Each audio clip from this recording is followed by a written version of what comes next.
Hey everyone, Amanda Anderson here, Director of Marketing at Pyra Consulting and co-host of the Hire Fire podcast. Have you ever had a manager who was all up in your business, or on the flip side, completely non-existent? Neither way is good, but today's topic involves or revolves around that. It's micromanagement versus empowerment. So sit back, relax, and enjoy.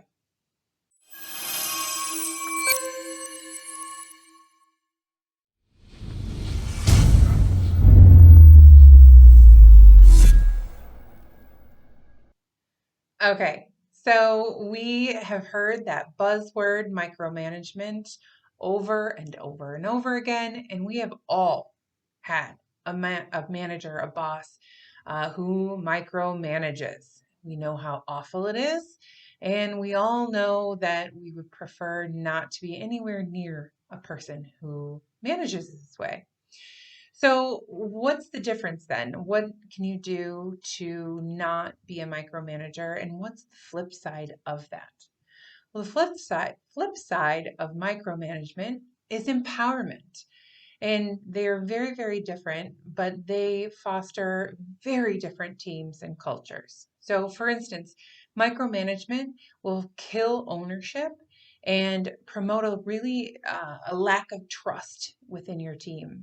And on the flip side, empowerment will promote a culture of trust and energizes initiative. So those are things that I would guess you'd rather have on your team.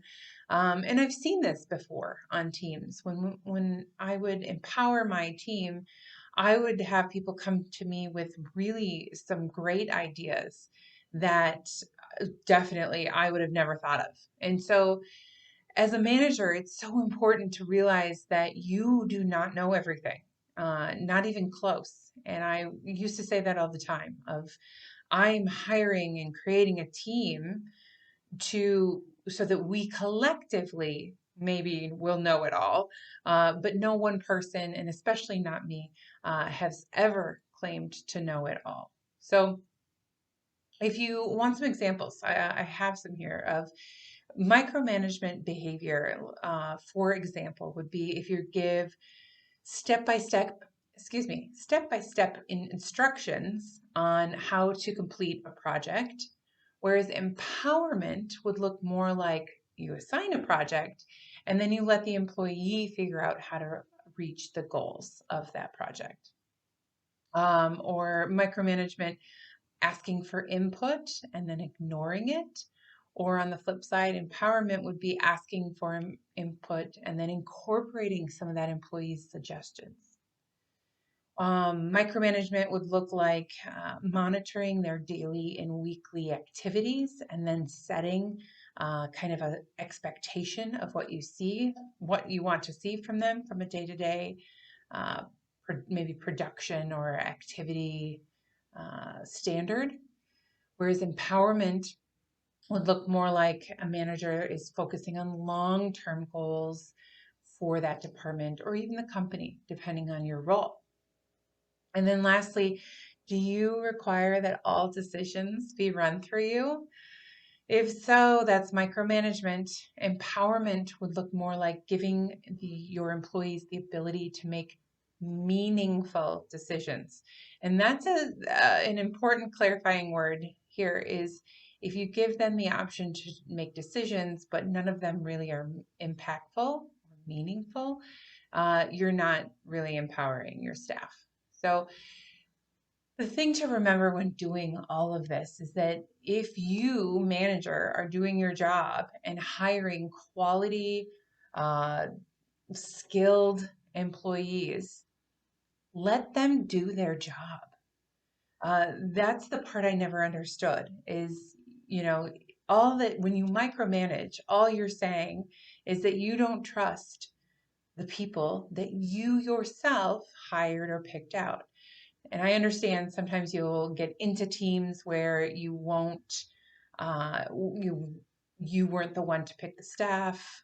Maybe you got promoted, or maybe the structure of your company is that you don't do the hiring. You're the manager, but you don't do the hiring. So I get that there are extenuating circumstances to that statement, but in general, if you've hired these people, you need to let them do their job. And if you haven't hired them, if you've acquired them from someone else, do the process of properly managing them with clear expectations. I did a vlog just earlier about being very clear and transparent with your expectations. And then you're able to effectively manage them to those expectations. And if they don't meet them, you get to do a performance improvement plan, which I also have done a vlog on about the importance of those. So there's lots of tips and tricks, but one of the things that I would implore you managers is to really take a look at, are you a micromanager? Why? And what are some steps that you could take potentially to move more towards being an empowerment manager? Thank you for listening, and until next time, bye. Thank you for listening to the Hire Fire podcast, brought to you by Pirate Consulting. Check us out on LinkedIn, Facebook, Instagram, YouTube, or online at pirateconsulting.com. That's PIRA consulting.com.